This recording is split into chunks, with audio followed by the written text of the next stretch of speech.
proposed WhatsApp username feature is under government scrutiny. The center has given Meta an additional 3 days to respond to concerns over the feature, which is designed to let users connect without sharing their phone numbers. Meta has assured the government that the feature will not be rolled out until these concerns are addressed.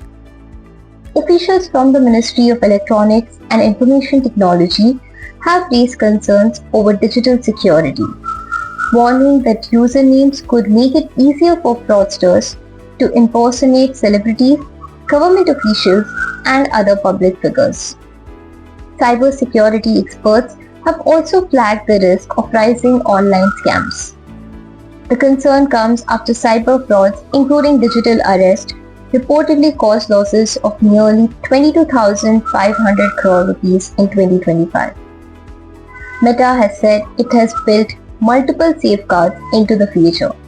These include AI-based fraud detection, restrictions on bulk messaging, and preserving usernames of public figures and government entities to prevent impersonation. The company said usernames are intended to improve privacy by hiding phone numbers in situations such as large group chats or first-time conversations. Users will also be able to set a unique username and a security key to control who can contact them.